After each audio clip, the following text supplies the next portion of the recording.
8 de la mañana, 48 minutos. Le damos la bienvenida al ministro de Trabajo y Seguridad Social, Pablo Mieres. Bueno, el tema es conocido, las medidas anunciadas ayer por el gobierno para apoyar a los sectores y a los trabajadores más afectados por la crisis sanitaria. Buenos días, Mieres. ¿Qué tal? ¿Cómo están? Gusto. Gracias por el contacto. Encantado. Repasemos aproximadamente cuántos trabajadores están abarcados por las medidas anunciadas ayer. Bueno, en lo que tiene que ver con el seguro de paro especial, es muy difícil establecer cuántos podrían estar abarcados porque son situaciones muy particulares. Se trata de casos en donde el trabajador ha tenido menos aportes que el mínimo suficiente, pero lo que sí puedo decir es que los sectores abarcados por este seguro de paro especial tienen una presencia entre el total de los trabajadores de seguro de paro bastante significativa. No en balde son sectores particularmente afectados. Estamos hablando de todo el sector turístico, del sector de la cultura, del sector de la educación, de las entidades deportivas, o sea, todos sectores que fueron muy golpeados y que por lo tanto puede haber trabajadores que no puedan acceder al seguro de paro. Voy a dar un ejemplo típico. Un hotel contrata a una persona por un mes porque la zafra turística fue bastante escasa y entonces no puede mantenerlo durante, o de repente 2 meses.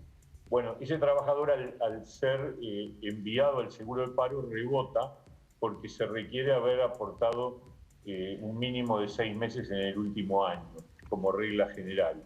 Entonces lo que estamos haciendo es levantando esa barrera de acceso para estos sectores, estrictamente solo para estos sectores y por un tiempo acotado a lo que está haciendo esta situación particularmente grave. Entonces, ¿cuántos son?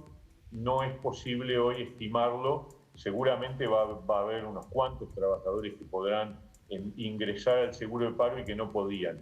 La otra medida que tiene que ver con el subsidio a trabajadores de sectores también, los mismos sectores particularmente afectados, pero son en este caso informales, es decir, gente sin ingresos o que de repente tiene una unipersonal e ingresa, factura muy poquito. Esos serán alrededor de entre 7 y 8 mil personas que van a recibir ese subsidio durante 3 meses. Sí. No, para la facturación que usted decía muy poquito, ¿hay un límite estipulado de esa...? El límite va a ser una BPC, es decir, unos 4.800 pesos. Por debajo de eso, entonces podrá accederse a este subsidio sin perjuicio de que va a haber muchos que ni siquiera tienen eso o que no tienen unipersonales, son informales. Y el criterio que hemos utilizado es igual que el del año pasado. El año pasado otorgamos un subsidio a los artistas y también otro a guías turísticos y fue sobre la base del listado, porque justamente por su característica de informalidad no están registrados en ningún lado especial. Entonces, a lo que nos referimos fue a las organizaciones, a los gremios, por ejemplo, en el caso de los actores, a la Sociedad Uruguaya de Actores, en el caso de los autores, a AGADU, en el caso de los intérpretes, a SUDEI, en el caso de los eventos, a una cámara de eventos que justamente se organizó a partir de este lío, de esta situación grave, o ese colectivo Hacemos Eventos. Todos ellos nos han ido proporcionando los listados con los que vamos a establecer los destinatarios, los beneficiarios de este subsidio que se va a pagar a través de ANDE, de la Agencia Nacional de Desarrollo. Una consulta que ha llegado tiene que ver con que justamente por ser informales, trabajadores de estas áreas, no todos están ya inscriptos en las organizaciones gremiales. ¿Se pueden inscribir todavía? O sea, ¿hay tiempo para hacerlo o son listados que ya están elaborados y cerrados? En principio son listados que ya han avanzado los gremios. Obviamente puede haber olvidos, puede haber ajustes, pero son gente que está vinculada a estas agremiaciones y que de alguna manera esas agremiaciones son las que dan fe de que estos nombres de estas personas están en la situación que corresponde al subsidio. De todas maneras, el Estado, nosotros desde el gobierno hacemos el control porque para que no existan situaciones indebidas, es decir, gente que figura como trabajador formal como dependiente en otro ámbito, bueno, que no aparezca como recibiendo este subsidio. Ese es el criterio que estamos estableciendo.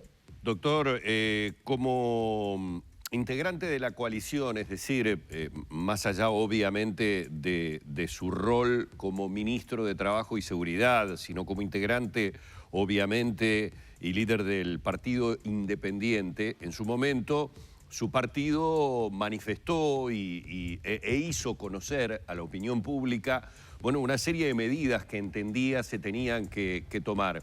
¿Las reconoce contempladas? ¿Le parece que fueron pocas? ¿Quedó conforme de alguna manera con lo que el gobierno ha anunciado en muchos rubros que el Partido Independiente había hecho hincapié, debía hacerse un esfuerzo mayor?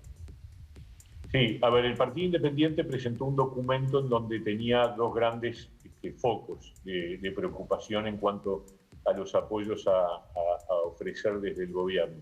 Uno era las micro y pequeñas empresas, y al respecto presentamos una propuesta con varias medidas, de las cuales, la verdad, la ley que ya está vigente referida a las pymes se hace cargo de buena parte de los planteos que habíamos hecho. Por ejemplo, el de la reducción de la contribución inmobiliaria y otros beneficios que las pymes están recibiendo a partir de la aprobación de la ley que ya está vigente.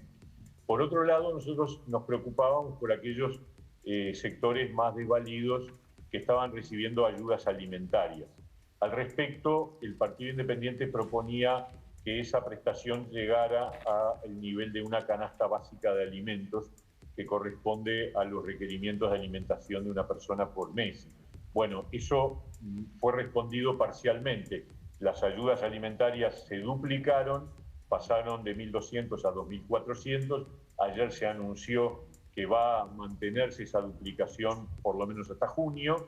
Esa es una respuesta. Nosotros hubiéramos querido que el monto llegara a 4.200 pesos. O sea que en ese sentido hubo una diferencia. A su vez, estas medidas que ayer anunciamos, particularmente el subsidio a monotributistas y el subsidio a estas personas informales que refieren a sectores muy afectados, trabajadores que se han quedado totalmente sin ingresos por pertenecer a la cultura, a los entretenimientos, a los espectáculos, al deporte, eso también va en la línea de lo que para el Partido Independiente es particularmente importante en estos tiempos que estamos viviendo.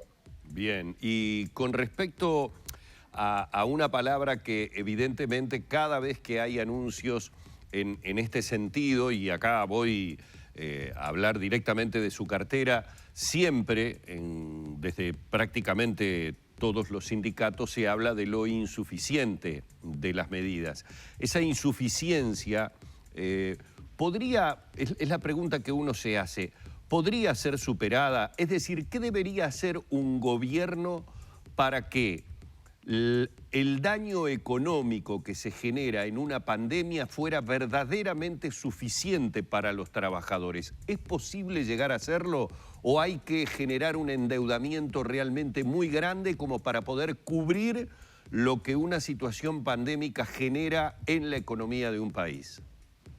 Humberto, la pregunta es muy buena realmente, porque yo creo que cualquier gobernante que se enfrenta a una situación de este tipo y que obviamente está todo el tiempo pensando, como es lo que ocurre en este gobierno, estamos pensando todo el tiempo qué soluciones, qué medidas, qué respuestas dar, no solo a la situación sanitaria, sino también a la situación laboral, social, económica. Es la verdad, anunciamos ayer medidas, ya tenemos ideas en la cabeza porque esto lamentablemente no ha parado. La sensación de insuficiencia es inevitable, es decir, hagamos lo que hagamos, siempre cuando hay una crisis de esta magnitud en el mundo entero, planetaria, donde Uruguay también está alcanzado, siempre uno siente que, digamos, que todo lo que uno pueda dar, que responsablemente es lo que puede dar, no es suficiente para paliar todas las necesidades que se generan.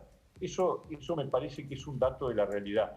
Fíjense qué hubiera pasado, porque además esa es la otra gran responsabilidad que tiene un gobierno, que un poco se resumía en una frase que mencionaba la ministra de Economía ayer, que es garantizar que las prestaciones que estamos otorgando se pueden dar y se pueden seguir continuando de manera tal de que cuando anunciamos medidas somos conscientes y tenemos responsabilidad de que son posibles de realizar.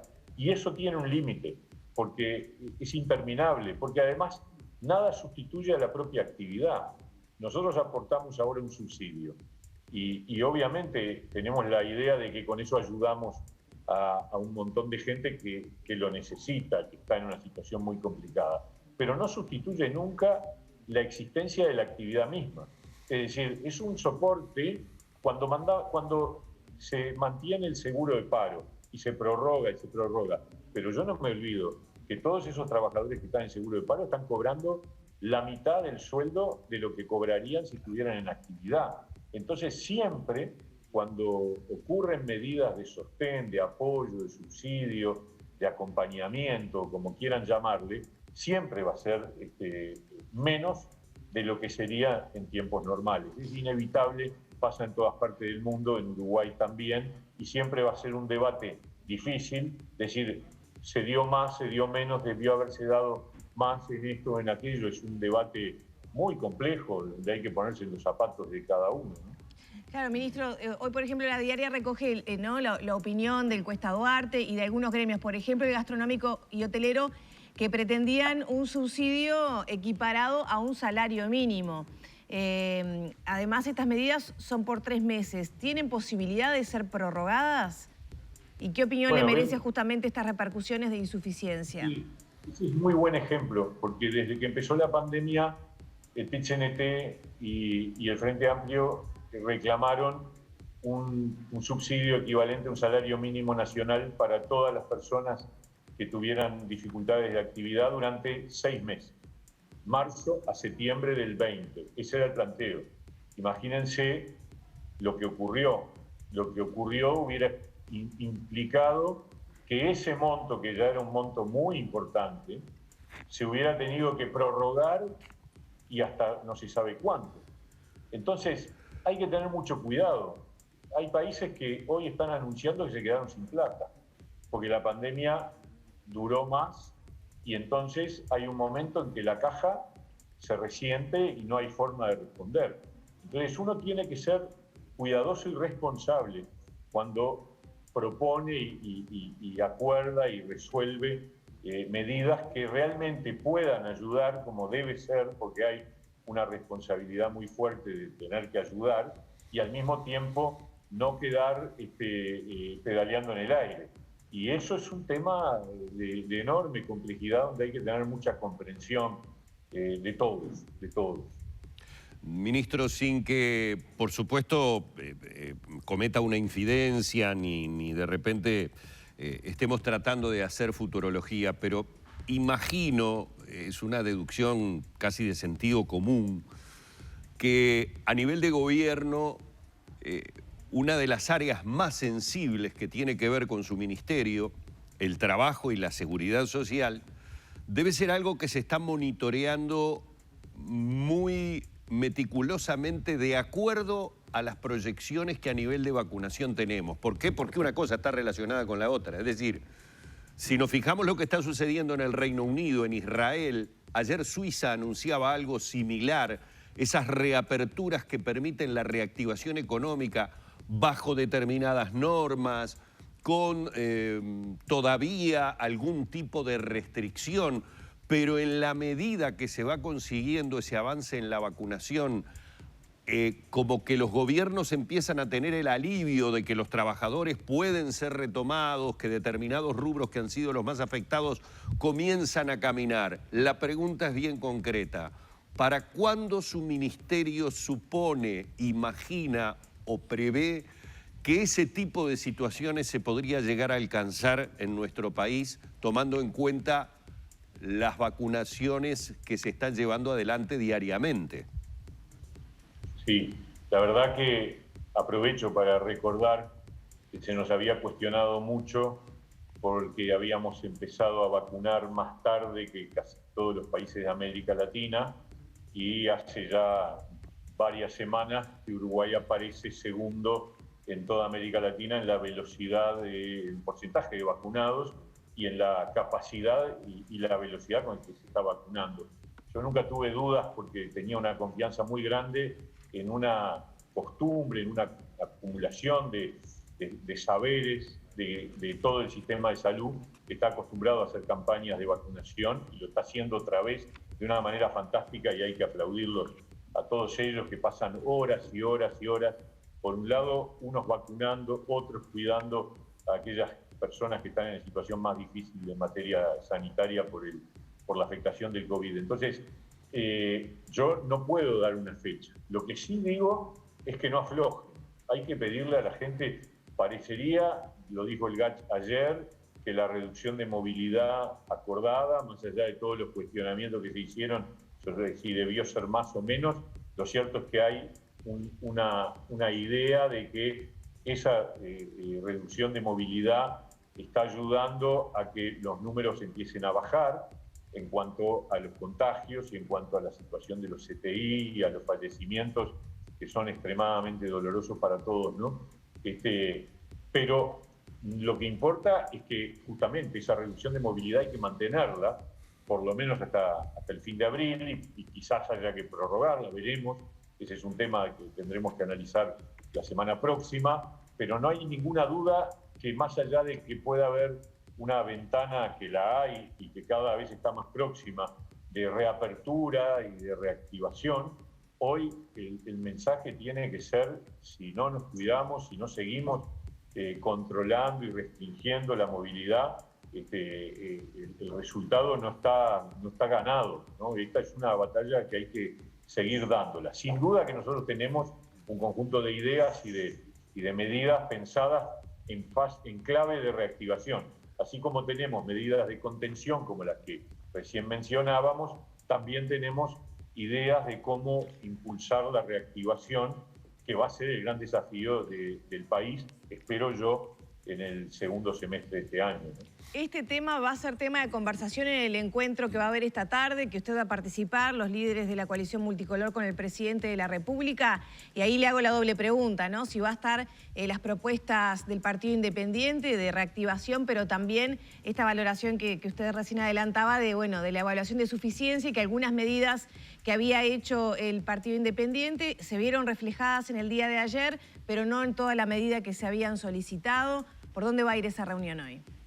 Bueno, a ver, sobre las medidas que nosotros hemos planteado, obviamente todos sabemos que uno plantea medidas y sabe que no todo es posible y no todo es realizable. O sea que en ese sentido no creemos nosotros que hoy sea el momento de, cuando además el gobierno acaba de presentar un segundo paquete de medidas. Unas fueron presentadas en marzo, ahora este segundo paquete en abril. Estamos en un contexto donde hay respuesta fuerte en cuanto a la necesidad de poner recursos para sostener las actividades tanto empresariales como de trabajadores. Lo que sí nos parece importante, yo creo, es conversar un poco de cómo podemos contribuir desde el gobierno. Por supuesto que para bailar se necesitan dos, pero desde el gobierno a crear un clima que de alguna forma esté en consonancia con la situación que se está viviendo, es decir, bajar la crispación, bajar los niveles de polarización. Yo creo que hay una afirmación del GACH que es totalmente compartible: la pandemia no se puede polarizar, no le hace bien al propio manejo de la pandemia. Por ahí va alguna de las ideas que uno puede tener, que está en relación a ver cómo podemos contribuir desde el gobierno, desde los partidos de la coalición, a crear un clima. Yo creo que la señal que dio el presidente ayer fue muy buena, la invitación a una reunión con los tres intendentes del Frente Amplio. Me parece que es una señal muy buena de generar un clima que yo creo que es el que debe imperar en este momento en el país. Muchas gracias por estos minutos. No, un gusto grande y un saludo a toda la teleaudiencia. Que pasen muy bien. Cerramos por aquí entonces la entrevista con el ministro de Trabajo, Pablo Mieres.